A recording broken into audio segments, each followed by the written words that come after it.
Gente, namastê, bom dia. Eu estou aqui com Alan Castro, Voz ao Verbo, um amigo que a vida trouxe, e tenho muita felicidade dele estar praticando yoga com a gente, né, aqui no Instituto. O Alan é um poeta, todo mundo aí já deve ter visto algum vídeo, se não viu, vai lá ver, Voz ao Verbo. E Alan, queria começar assim, primeiro te agradecendo da gente poder bater esse papo, estou realmente feliz de estar aqui contigo e saber um pouquinho da tua história, se pudesse contar um pouquinho como é que começou. Claro, não, para mim é um prazer estar aqui, eu sou um admirador à distância, assim, do trabalho do professor e tal, e quando eu encontrei foi um achado para mim, assim. E a minha história é a seguinte, eu sou escritor, eu sou gaúcho e vim aquele papo de correr atrás do sonho, né? Eu vim para o Rio há uma década e só que, Thiago, esse papo de correr atrás do sonho tem um detalhe que tem a realidade no meio do caminho. Não é tão simples assim, não é tão fácil como a gente imagina, pelo menos no meu caso, né? Não teve uma fórmula, não teve alguém que me puxou, então é a continuidade de acreditar e mais do que isso, é fazer o que se dispôs a fazer. Às vezes a gente vem com um sonho e acaba desviando, acaba postergando, enfim, e quando eu realmente... através do auxílio de familiares, da força da minha mulher, principalmente a Ana, que sempre me dizia a frase: para que você veio fazer? Para escrever? Então escreve. Então esse lance de botar em prática, não ficar só um sonho, não ficar só uma ilusão, foi o que deu uma nova abordagem para o meu trabalho e uma nova visão, ampliou muito, assim, facilitou que as pessoas conhecessem e tal. Então a minha vinda para o Rio tem a ver com a busca de um sonho, e a chegada da minha mulher aqui no Rio comigo, acompanhando, tem a ver com a realização desse sonho. Legal, aqui tá, eu vou até mostrar para vocês, aqui está o livro do Voz ao Verbo, né? Alan Dias Castro. Já li, gostei muito, obrigado. Fiquei muito impactado, assim, porque a gente vai entrar mais nesse assunto da poesia, mas é uma poesia que vai direto, né, aos nossos questionamentos, às nossas dores, ao dia a dia, o que a gente entende de mundo.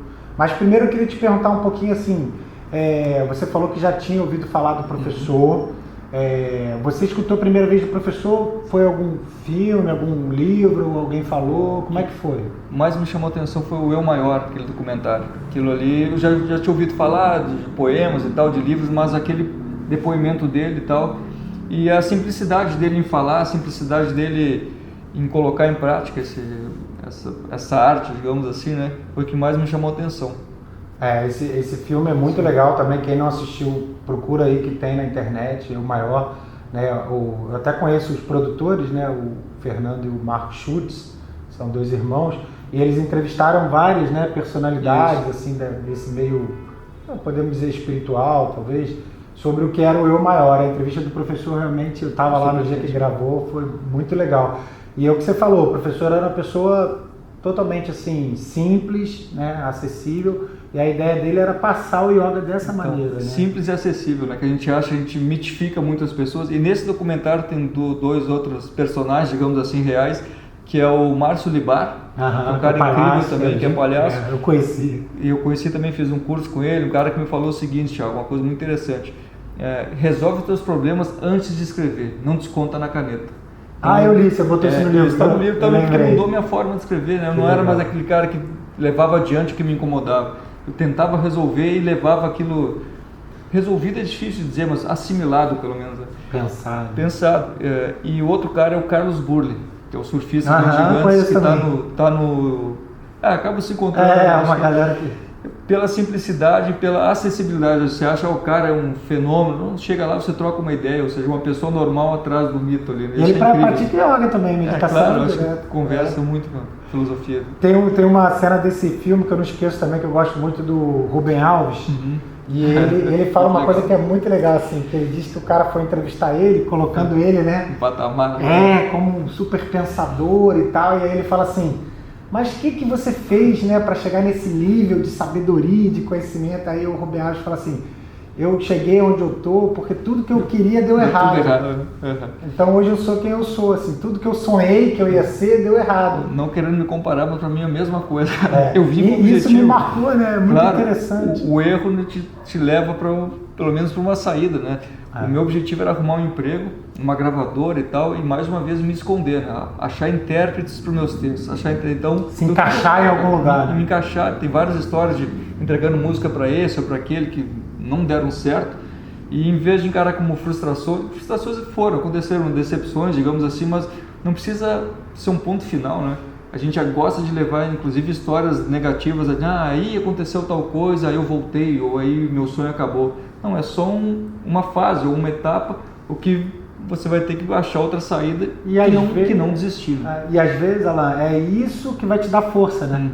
Esses pequenos tropeços, essas pequenas dificuldades, esses desafios. O professor falava muito isso, né? O professor tem uma frase, né, que é nas quedas que o rio cria energia. Então, quando a gente toma, às vezes, um tropeço, um não, aquilo também pode ser uma mola para te jogar mais para frente ainda, né? Então, é como a gente lida com essas dificuldades da vida, né? Mas aí você estava falando, aí você viu o filme do professor, aí você já, com certeza, já tinha ouvido falar, né, da meditação, do yoga, o que isso poderia trazer para a vida das pessoas. E, assim, você morou, né, de Porto Alegre, E por que antes de chegar aqui no Rio, aqui no Instituto, você não tinha praticado yoga? O que você acha que talvez te impediu um pouco? Sabotagem, né? Autossabotagem total. A gente sabe que é bom, sabe que precisa, sabe que é bom, mas se sabota por desculpas aleatórias, né? E aí eu tive, é longe, é perto, só que daí eu vim morar na esquina, me cortou uma desculpa grande, seria a distância, mas mesmo assim, o mais engraçado, se você perguntar para a Márcia, que é aqui do Instituto, há 1 ano eu liguei para ela, Márcia, como é que era? Ela, só vir, vai ser muito bem-vindo. Pô, que legal. Só que um ano para tomar a iniciativa, ou seja, é aquela coisa, a gente se adia, aí passa um mês, uma semana, 1 ano, uma vida. A gente se adiando, se sabotando, o que quer, o que sonha, o que sabe que vai fazer bem. Isso é muito importante, assim, porque realmente a gente se auto-sabota nas coisas que são boas e às vezes a gente acaba praticando as coisas que a gente sabe que não é tão boa, né? Então o professor falava uma coisa assim, né, que a gente está sempre no amanhã, né? Tipo, amanhã eu vou fazer isso, amanhã eu vou ser feliz, quando eu tiver aquilo eu vou ser feliz, né? Quando eu conseguir parar um pouquinho, aí eu vou fazer yoga. Né? A hora certa, né? A hora certa. Engraçado que com os vídeos teve isso também. Eu estava esperando o microfone certo, a hora eu não estou pronto, tenho que fazer um curso diferente, mais um. E às vezes até umas desculpinhas, né, que a gente vai dando. Mas é claro, a desculpa total. A hora certa não chega. Por isso que é agora. Né? Mas que bom, aí você chegou. Então. Chegou, tem vindo. Ainda viaja bastante por causa do trabalho, mas isso é yoga também. A gente vai falar daqui a pouquinho sobre isso, né? O Conta Poesia é o yoga também. Mas assim, e o que você está fazendo há quanto tempo, Alan? 3 meses? Eu sou bem iniciante. Mas tem mais um pouco também. De 3 a 4 meses, assim, já tô... Então, mas o que nesse pouco tempo, né, que é pouco tempo para uma prática de yoga e tal, o que você tem sentido que o yoga tem trazido para você, na tua vida pessoal, no teu trabalho? Alguma reflexão, assim? Primeiro, desmistificar que a simplicidade não pode ser eficiente, né? A gente chega aqui e vê que os exercícios mais simples, os movimentos que eu tinha medo de ter que ficar de cabeça para baixo, ter que me dar um nó e tal, e só seria eficiente se eu chegasse nesse nível. Não, né? A construção, o passo a passo, o exercício mais simples entre aspas, o que não apresenta tanta dificuldade para quem vê de fora, né? E a presença, na verdade, que exige tanto o movimento mais simples quanto chegar numa etapa diferente. Então essa presença, que eu costumo dizer no livro, que me ajudou naquela troca de não querer viver cada dia como se fosse o último, que gera aquela desespero, aquela agonia, mas viver só por hoje. Ou seja, prática, o dia a dia, não alcançou hoje no joelho, você sempre fala, calma, persiste, vai na próxima semana, próxima etapa.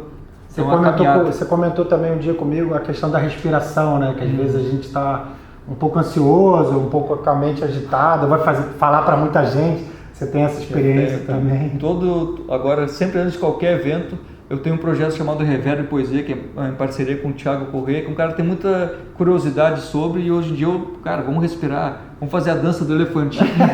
Então tem me ajudado muito na prática, assim, da presença mesmo, né? Porque às vezes a gente quer tanto alguma coisa e aquele medo, aquela ansiedade acaba superando o prazer. Roubando o momento, Roubando o momento. Quando vê, acabou, velho. Quando vê, acabou e é isso. E aí, isso assim, o yoga fala muito disso, né? Porque às vezes a gente leva uma vida muito ligada, né? Ou no passado, ai, o que eu fiz? Se culpando, ou deixei de fazer isso, ou então também, minha vida era tão boa, né? Quando eu era solteiro, então não tinha filho, não tinha conta para pagar. Tá sempre na fase errada, parece, pô, tá se não sempre tiver inadequado. Ou no futuro, quando eu tiver meu apartamento, quando eu casar, ou quando eu tiver um filho. Sabe o que é engraçado? Que se você for parar para agradecer as coisas que você antes almejava e queria e perdia tempo, digamos assim, sonhando, perder tempo sonhando nunca é a expressão certa, mas despendia teu tempo sonhando e você não se dá conta que já tem, né?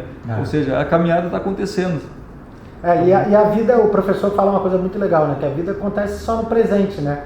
E o presente, essa palavra é um presente. Quer dizer, o momento de hoje, agora é o presente. E é um presente da vida pra gente. Se a gente ficar no amanhã... Querendo agradar o outro também, né? Querendo se encaixar. Tá na cabeça ainda que foi de um texto recente, que é a vida o que passa enquanto a gente espera a coragem de parar de levar a vida que os outros esperam da gente. É um pouco longa, mas é isso. A gente fica esperando... E aí as pessoas se adequar no que o outro quer, né? A minha história é totalmente isso, é de conseguir dar um passo, não contra o que meus pais estavam me oferecendo, uma carreira e tal. Eu demorei a assimilar isso, que eles estavam querendo me dar um presente, um privilégio que eu tinha. Eu vou ir contra isso? Não, eu agradeço, mas vou a favor do que eu quero. E esse passo que eu costumo dizer... coragem. Né? Coragem, exatamente. Eu costumo dizer que o primeiro passo é individual, né? Tem que partir da minha vontade de ir para yoga, de fazer a coisa mais simples, de fazer uma mudança, de mudar um hábito, enfim, é pessoal. Mas a caminhada não é solitária. Lembra que a gente comentou, conheço esse, claro, as pessoas vão se encontrando, mas a iniciativa, o primeiro passo é pessoal ou individual. Depende de você, né? Só, né? E engraçado essa palavra, o professor gostava muito de ver as palavras, né? Coragem, né? É agir com o coração. Quer dizer, coragem. É você ter a coragem de agir com o coração, saber qual é o teu caminho, qual é o teu... e não esperar que ninguém te dite, você tem que ir por aqui, ou você tem que fazer isso, ou você tem que agir assim. Porque senão a gente vira outra pessoa. E vira aquele cara acusando todo mundo, né? Eu não vim na yoga porque a minha mulher não pôde, não fiz tal coisa porque não tive apoio, ou, sabe? Isso é engraçado, tem gente que chega aqui no yoga e fala assim, pô, gostei muito, cara, mas a minha mulher precisa muito. Ou então a mulher fala assim, pô, eu adorei, mas eu tenho que trazer meu marido aqui, é o meu marido que precisa. Uma coisa que você fala, a pessoa não que... cai a ficha que, tipo, eu tenho que lidar comigo mesmo. Você falou uma coisa muito importante, cara, que era, eu fazia yoga, minha vida estava muito boa, aí eu parei. Por que parou então, né? Porque a prática... Isso também é muito comum, né, dos alunos, assim. O cara vem, pô, você sente que tá fazendo bem, a pessoa tá, né, mais presente. Daqui a pouco some, assim, né? Lógico, a vida muda e tal, acontece.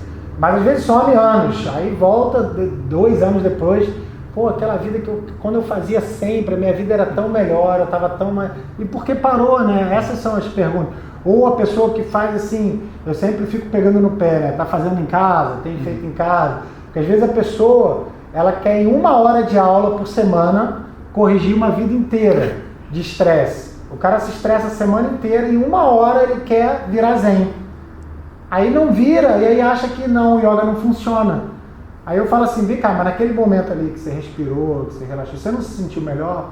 Então você já sabe o caminho, o negócio é aumentar a dose. E a desculpa básica, aquela de tempo, né? Que você já desmistifica nas primeiras aulas, eu já ouvi, mas quanto tempo você passa no celular, ou vendo alguma coisa aleatória, assim, né? Não tem meia hora, cara. Não tem meia hora. Porque sempre tem uma, como a gente falou no início, né? Essa autossabotagem, né? O cara não tem tempo para meditar. Não tem, eu trabalho muito e tal. Mas, pô, tem meia hora para... várias horas, né, para ficar no celular, tem várias horas para ver a novela. O relatório semanal que eles mandam ali é assustador, 6 horas por dia, 5 horas por dia, poxa vida. Né? A gente está tendo a vida muito sugada, né, às vezes por essa tecnologia que é boa, né, é uma ferramenta, mas a gente tem que saber dosar, porque se a pessoa não souber dosar, aquilo mesmo que te hipnotiza, né. E a gente tem visto, já existem clínicas de reabilitação para pessoas viciadas em smartphones. Isso já é uma realidade. Então, a vida é no momento presente, é no contato, é no olhar, é na respiração, não é... Mas voltando, Alan, então, eu queria saber, assim, agora entrando um pouco mais no teu tema, assim, né, a poesia. a gente estava até brincando, né, que tem uma peculiaridade, o professor também escrevia poesias, é uma coisa que eu sempre falo também, não que ele ficasse triste, mas ele ficava pensativo, porque o professor escreveu quase 30 livros, alguns 4 ou 5 livros mais técnicos sobre o yoga, né, citando rapidamente, por exemplo, Autoperfeição, Yoga para Nervosos, são livros que ele fala diretamente sobre yoga, né, técnicas e tal. E muitos dos outros livros eram livros sobre pensamentos dele, sobre poesia, sempre com o que eu sinto na tua poesia também, com uma vontade de inquietar no sentido da pessoa refletir, pensar, sentir em você mesmo.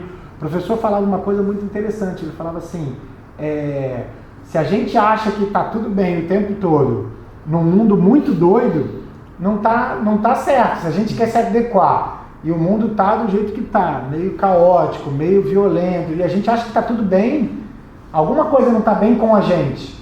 A gente não tem que tentar se encaixar nesse padrão, né? Então uma certa falta, uma inquietude, uma leve angústia, que o professor até brincava, que era saudade do espiritual, de Deus, de uma razão para viver, né? É a tal da normose, né? Que o professor falava. Então, a gente tem que fugir de ser normal, a gente tem que quebrar esses padrões. Eu sinto muito isso no teu livro, no teu Na minha vida, sinceramente, a minha vida tinha isso, de me enquadrar numa receita, numa fórmula que me incomodava muito. Talvez se eu tivesse tido a sorte de querer o que estavam me oferecendo, maravilha, seria ótimo entrar em portas abertas, como eu digo ali. Mas essa questão de você ter que ser alguém para agradar, e nunca tá bom bastante. Se você for ver, nunca chega. A gente vai estar naquele papo, naquele emprego perfeito, com aquele relacionamento perfeito, e a felicidade não chega nunca, porque não foi o que a gente escolheu. Então eu vejo a poesia, a música, como um instrumento disso, um instrumento, não sei se de mudança ou de pelo menos de questionamento. Será que essa vida que eu estou levando eu escolhi? Será que esse roteiro da minha vida sou eu que escrevi? Eu estou sendo feliz, né? É o básico, né? Eu moro onde eu quero, estou com a pessoa que eu quero, faço o que eu quero. E uma pergunta, Thiago, que mudou assim, a minha visão de trabalho, de poesia mesmo, era aquela que se te perguntar, tem um projeto assim para você entrar, eu vou começar a fazer vídeos. A pergunta é, o que você vai ganhar com isso? Não é essa preocupação de qualquer coisa, o que você vai ganhar com isso? E a mudança, a transferência de o que eu vou ganhar com isso, o que eu tenho a oferecer, para mim foi o que mudou assim muito a minha forma de escrever, e o que eu tenho a oferecer no meu ponto de vista são os textos com esses questionamentos que me trouxeram até aqui, que procuro hoje em dia, como eu digo no livro, eu acho que as cicatrizes contam as melhores histórias, ou seja, não fico mergulhando nas dores do passado, não fico trazendo à tona de novo, deixo o passado onde está, né? Aquele papo de tentar resolver antes de levar, como eu disse, e aí é o que eu tenho a oferecer. Não são fórmulas, não são ensinamentos, não, são troca de ideias. Eu acho que é aí que as pessoas se identificam. É um cara ali que também tem um monte de medo, um monte de problemas, defeitos e sonhos e, enfim, possibilidades de expressão. E quando eu parei de tentar mascarar isso, de ter essa vida perfeita, ser um cara perfeito, aquela coisa que sem problemas, sou uma pessoa real, cara. É isso que eu quero transmitir com a minha poesia, é isso que eu enxergo no professor, sabe? Isso que eu enxergo aqui nesse espaço, pessoas reais com suas imperfeições, e expor isso é um ponto de encontro com as pessoas. Ou seja, eu acredito que em algum ponto, em algum momento, todo mundo é igual, seja nos medos, nos sonhos, e o que eu quero é essa aproximação através da realidade, sem essas máscaras de perfeição, de seguir. Não se enquadrar num padrão, né? É isso. Quem que se enquadra hoje em dia, cara? Se você for pegar, as pessoas que estão tentando se enquadrar são as que mais estão, quando se olham no espelho, eu acredito que tem a dificuldade de se reconhecer, né? Porque não são elas. Então essa identidade tão minha, tão pessoal assim, tão simples, acaba refletindo na identificação com os outros. Então, isso tudo que você falou, né, se encaixa bem, né, nessa definição do professor de normose, né? Quer dizer, a normose, só para explicar um pouquinho, é a doença de ser normal. Aí o professor tem uma frase que eu adoro, que é Deus me livre de ser normal. Porque rapidamente, assim, normal é o que a maioria faz, né? É o que está na norma. Então, se é normal no Brasil todo mundo dar um jeitinho para conseguir as coisas, a gente subornar o guarda para não ser multado, é normal. A maioria faz, então por que não, né? Aquela, só um pouquinho, né? Só hoje ninguém tá vendo.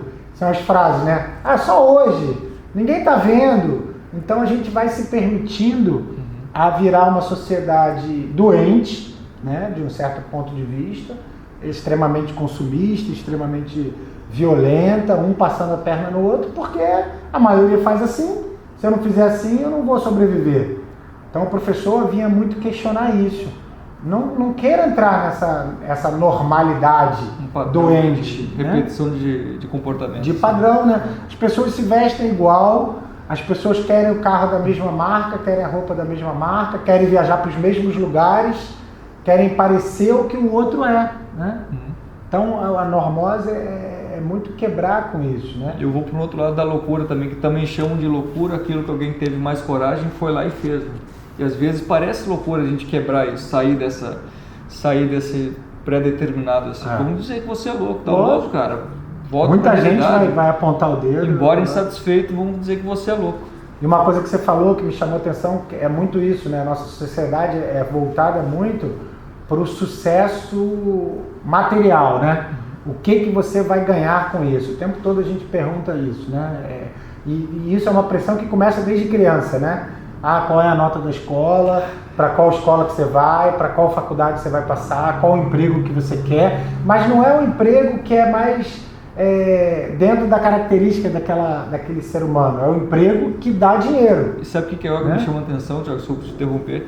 Que essa competição sou eu comigo mesmo, eu não estou aqui competindo com ninguém na sala, e eu sempre fui um cara muito competitivo, sinceramente, sempre fiz arte marcial, aquela coisa, eu contra alguém, ter que ganhar, e aqui sou eu contra a minha desculpa de não vir, sou eu contra o Alan do outro dia, da semana passada, ou seja, uma evolução Alan a favor dela, não é nem contra, a gente com a gente mesmo. É isso mesmo, o yoga é esse trabalho, né? A gente lidando o tempo todo com o nosso ego, com os nossos pensamentos, com o que eu posso melhorar, mas sem querer, como você falou, competir, ou me mostrar, ou me exibir.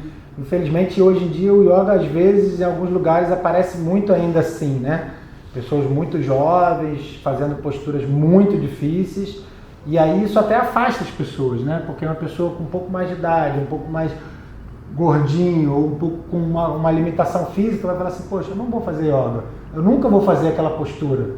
Então isso acaba sendo contra o yoga, né? Essas posturas muito difíceis, essas coisas muito elaboradas. Então o yoga, o professor colocava o tempo todo isso, né? O Alan já falou comigo que gosta dessa frase, é pra gente ser melhor para os outros, e não melhor que os outros. Né? Pra gente não julgar, eu faço yoga, eu sou bonzinho, você não faz, você não é. Né? Eu não como carne, eu sou bonzinho, você come carne, você não é. Eu não bebo. Não, isso é julgamento. Então a gente está indo contra o yoga. Tome as suas atitudes, tome as suas posições, mude o que você quiser mudar, mas por você. E também, se não quiser mudar, não mude. Se você está feliz do jeito que está, assuma, né, os seus atos. Eu gosto, isso se faz mal ou faz bem, mas eu gosto, eu quero, tudo bem. Seja feliz, mas não crie separação, porque a palavra yoga é união. Se a gente faz a turma do yoga contra a turma do contra yoga, é um contrassenso, né? A gente está separando. E uma perda de tempo para a gente caminhar junto também, né? É uma perda de tempo. Então, entrando mais na poesia, Alan, uma coisa que você comentou, e o professor fala isso no livro, né? Que ele falava assim, ele também não se encaixava muito nos padrões de uma poesia, digamos, tradicional, clássica, né? Ele até conta aqui que... Essa introdução é maravilhosa. Que ele conta, eu vou ler só um pedacinho aqui para vocês, ele conta que ele foi mostrar a poesia, ele fala assim, nota explicativa. Não é poesia, não consigo ser poeta. Mostrei a um poeta um desses trabalhos. Passou os olhos e, meio caridoso, perguntou se eram rascunhos. Aconselhou a burilar. Ou seja, o professor ele dizia que ele não era poeta, né? E os poetas também diziam isso dele. E eu acho que a tua poesia, como a do professor, é uma coisa que né, de um ser humano para um outro ser humano entender e aplicar na vida. Não é aquela coisa da gente ficar no sexo dos anjos, né? Criando teoremas e pensamentos que às vezes a gente nem entende quando a gente vai ler, sinceramente, muitas vezes me foge a inteligência para entender, mas o que essa poesia pode trazer de concreto na minha vida, o que essa poesia pode me ajudar, né? Eu acho que aquela poesia esquecida na biblioteca lá é o que eu tento fugir, assim. Eu acho que o meu objetivo era aproximar as pessoas da poesia, seja através da linguagem simples,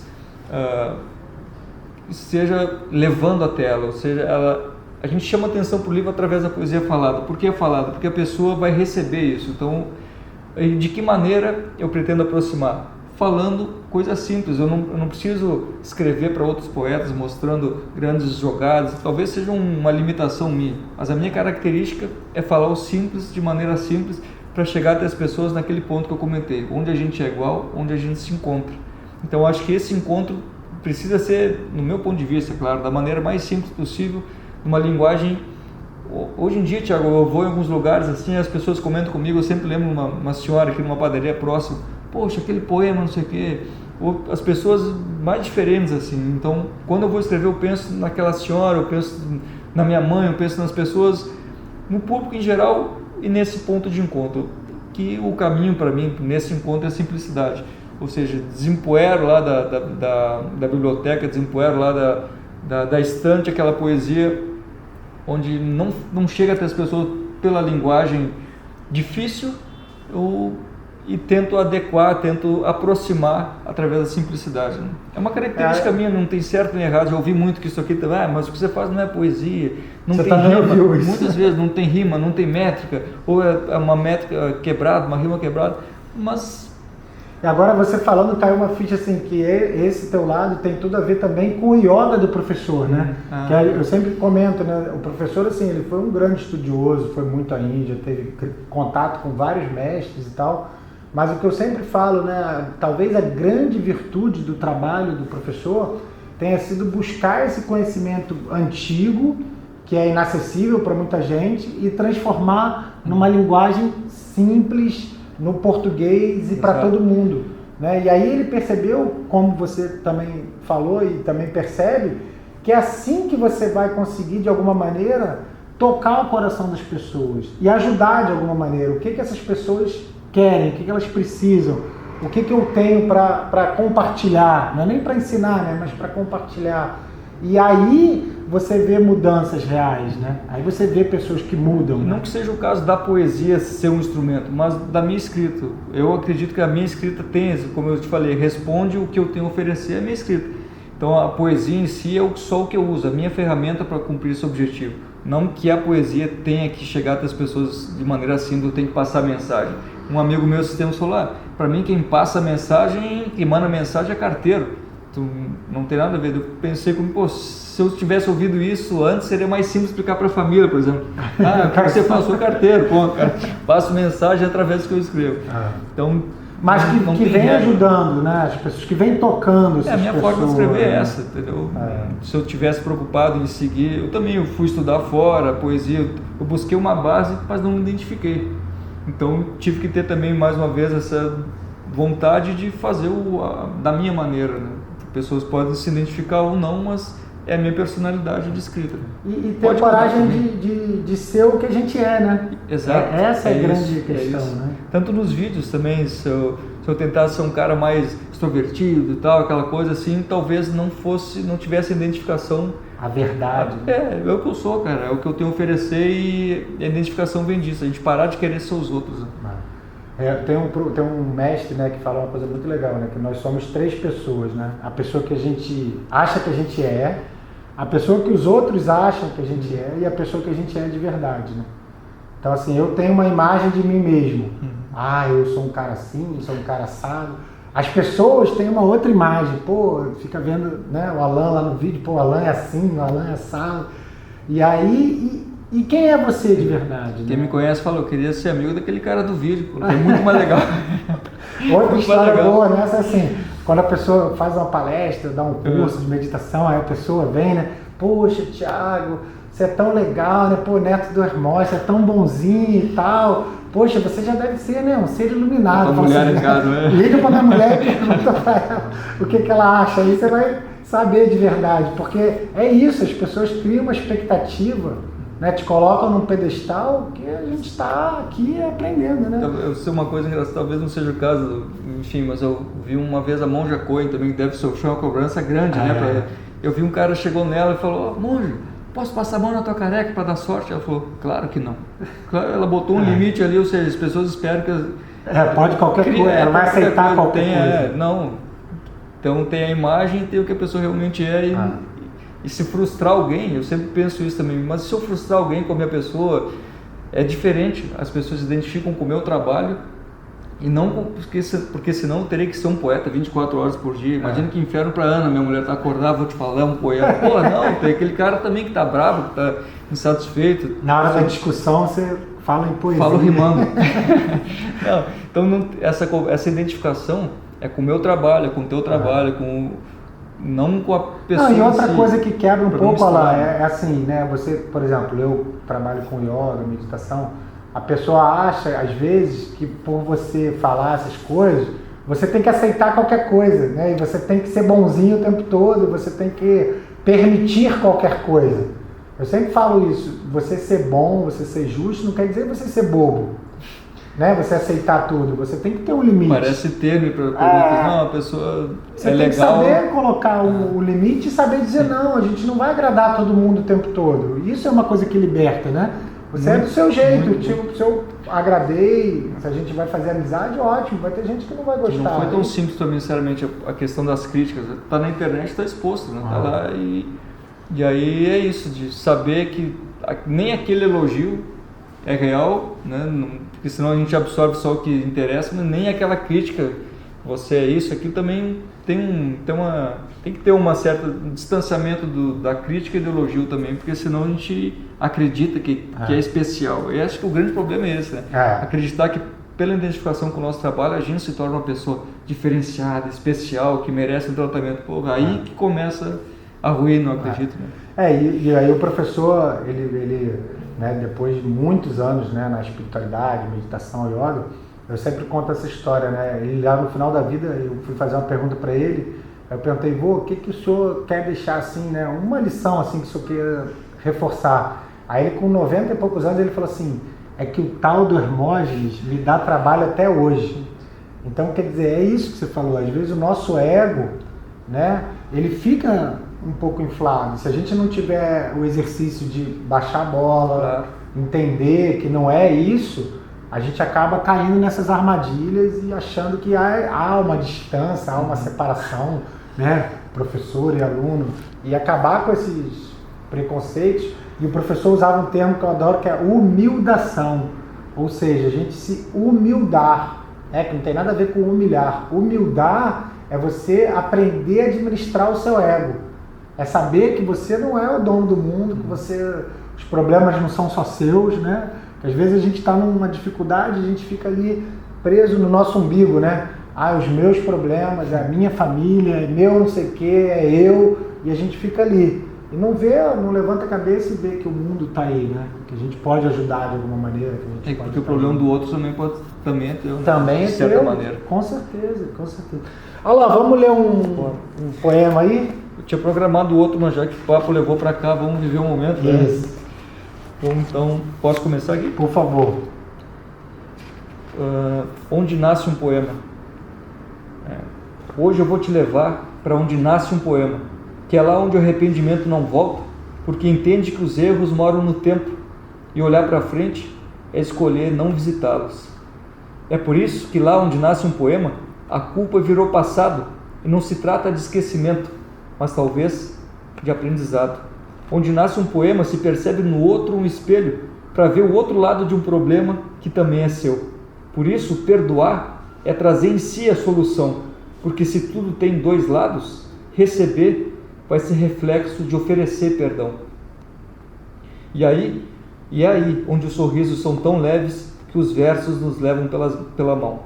Hoje eu vou te levar para onde nasce um poema, e é lá onde o desejo antecede o pedido, e se por acaso não foi atendido, é lá que se recompensa a paciência. Onde nasce um poema, o acaso nos dá uma segunda chance e ganha o nome de coincidência. É lá onde o poeta só enxerga a beleza, mas não vive de aparência.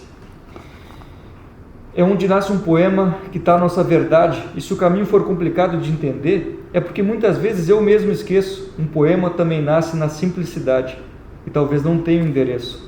E quem sabe eu seja só um cara falando em te levar para onde nem eu mesmo conheço, só imaginando desde o começo, de tanta vontade de te ver. Eu só queria ter te levado para onde eu acho que nasce um poema, e não me arrependo, mesmo se você tiver aprendido a me esquecer, não foi um erro. Se pelo menos um verso meu, mesmo confuso, perdido, te fizer sorrir quando acabar de ler, tudo vai fazer sentido, porque vai ter sido um poema que me levou até você. Muito onde bom. Nasce um poema.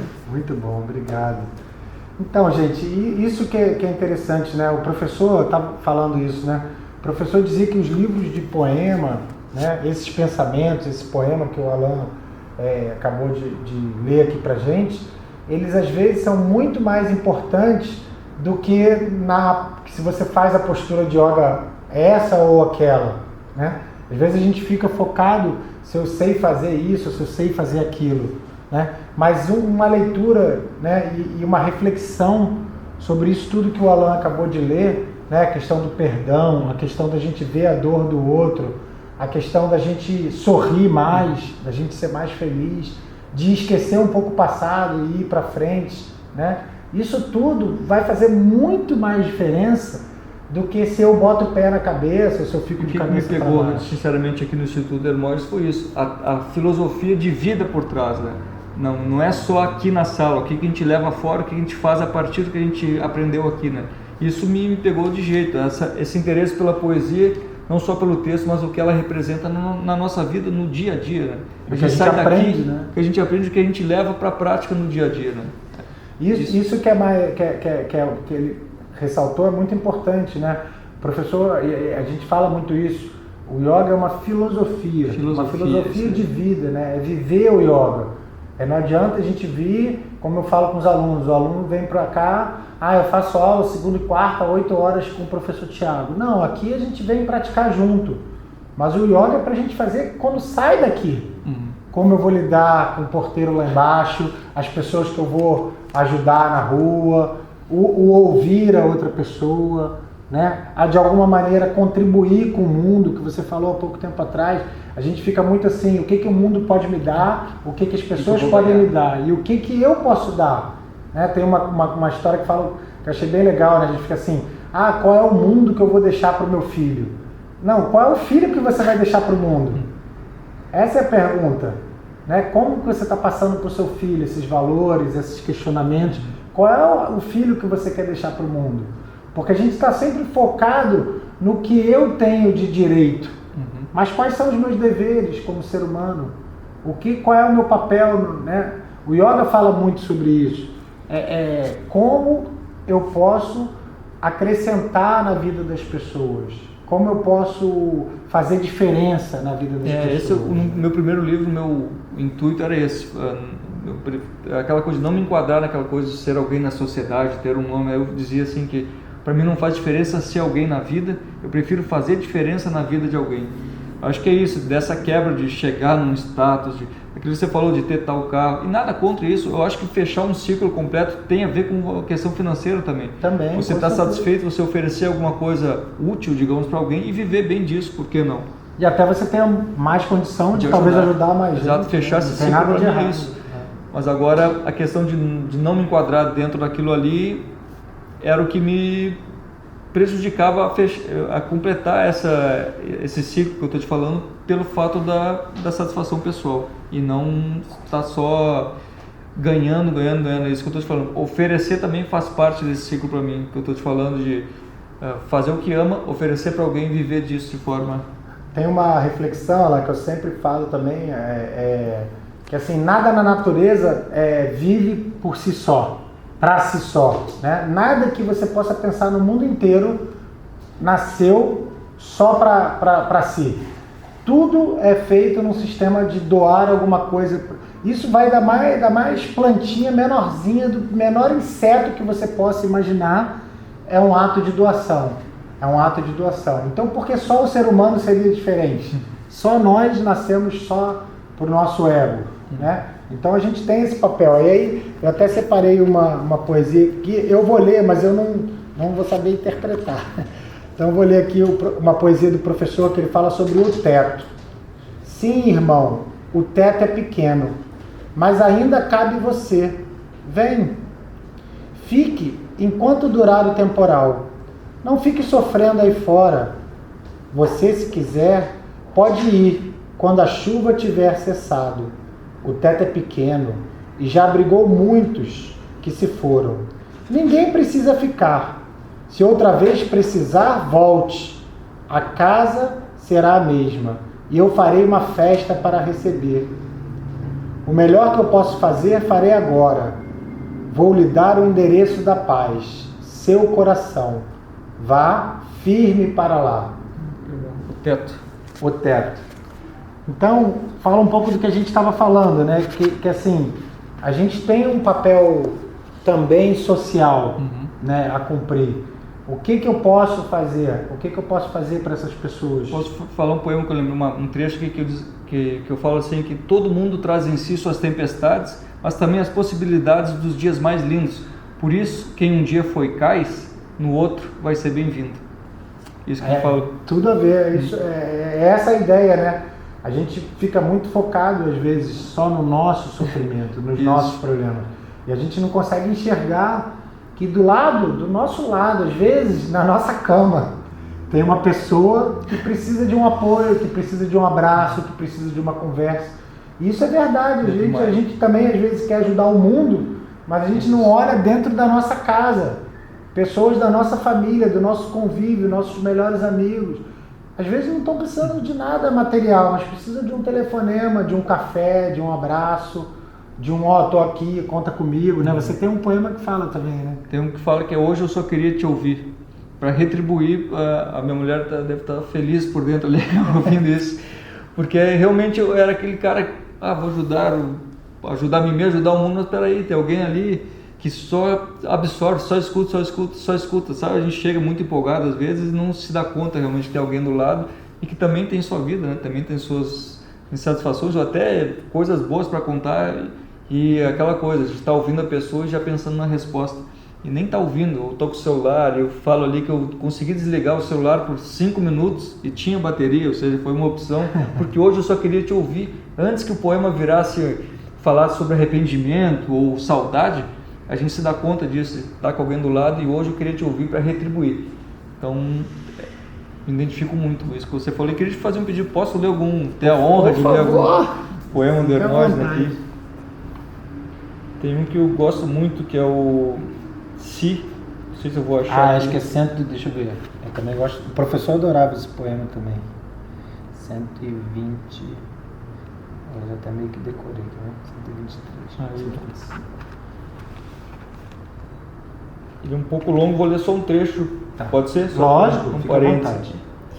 Se ao final dessa existência alguma ansiedade me restar e conseguir me perturbar, se eu me debater aflito no conflito na discórdia, se ainda ocultar verdades para ocultar-me, para ofuscar-me com fantasias por mim criadas, se restar abatimento e revolta pelo que não consegui possuir, fazer, dizer e mesmo ser, se eu reviver um pouco mais do pouco que é necessário e persistir indiferente ao grande pranto do mundo, se algum ressentimento, algum ferimento impedir-me o imenso alívio que é irrestritamente perdoar, e mais ainda, se não conseguir, se ainda não souber sinceramente orar por quem me agrediu ou injustiçou, se continuar medíocremente denunciar o cisco no olho do outro, sem conseguir vencer a treva e a trave em mim, em meu próprio, se conseguir protestando, reclamando, contestando, exigindo que o mundo mude,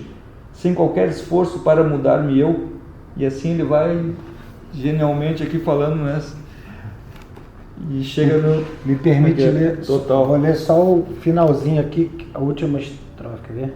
Ó, ele termina assim, olha como é, esse poema é muito bonito, ele fala assim: se tudo isso acontecer, terei parasitado a vida, inutilmente ocupado o tempo e o espaço de Deus. Terei meramente sido vencido pelo fim, sem ter atingido a meta. Então esse poema C, depois pesquisa aí, tem algumas pessoas declamando, depois eu faço questão que o Alan... Eu tenho que decorar, eu vi o Jackson Tunes, ele fez, o Jackson fez, o Carlos Bereza também. Então o que gera uma certa pressão. Eu vou ensaiar aí. Mas era um poema que o professor gostava muito, porque fala muito do yoga no sentido assim, se eu ficar, né, me perdendo nessa coisa do outro, do ego, e qual é a minha meta, qual é o meu objetivo, se eu chegar lá no fim e ficar nesse reme-reme da vida, nessa mente confusa, eu vou chegar no fim, eu vou morrer e não vou atingir a meta que eu quero. Então, por isso o yoga fala muito disso, né? Qual é a sua meta, qual é o seu propósito de vida, o que você quer, o que você espera, é para lá que tem que caminhar. Senão a gente fica igual barata tonta, né? Dormindo e acordando, não desperta. E vira quase que animal. Mas para encerrá-la, pensando assim, o professor falava muito isso, queria a tua impressão. A poesia, o poema, esse pensamento, né, que leva à reflexão espiritual ou de autoconhecimento, de autorreflexão, eu acredito muito nisso.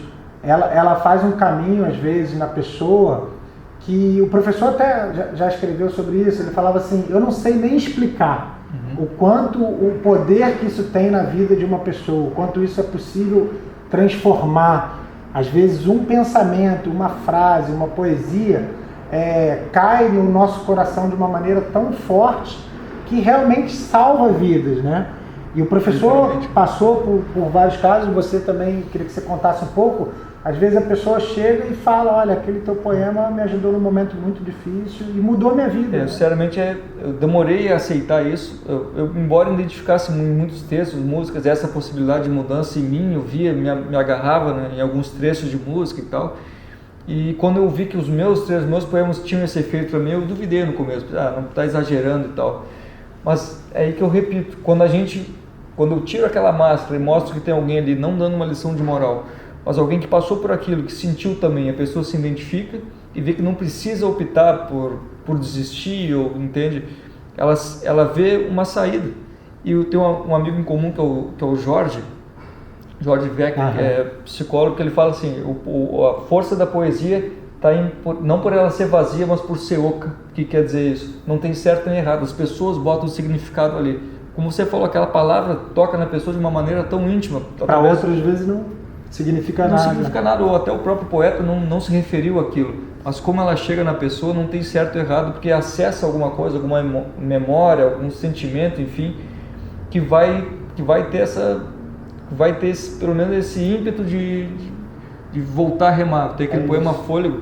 Posso contar uma história rapidinho? Por favor.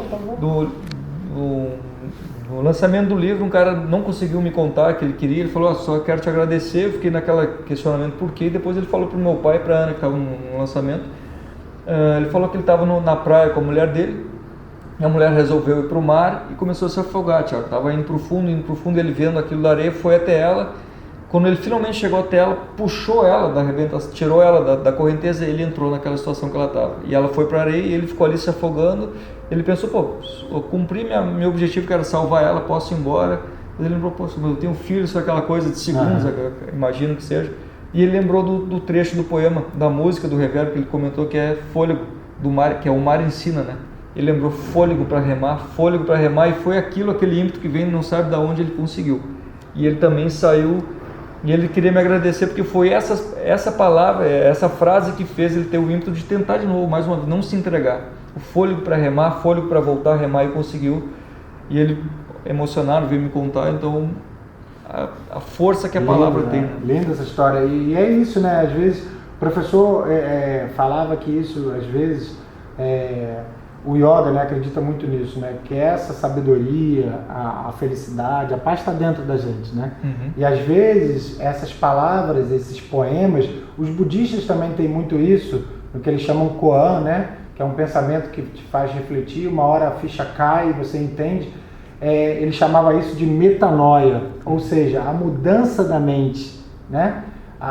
O conhecimento, a sabedoria, a paz está dentro da gente, mas a gente anda tão perdido no nosso estado mental, nas nossas dificuldades, que a gente não enxerga. E às vezes vem uma coisa uma palavra, uma frase, um incentivo, um poema, uma Sim. música e quebra essa barreira.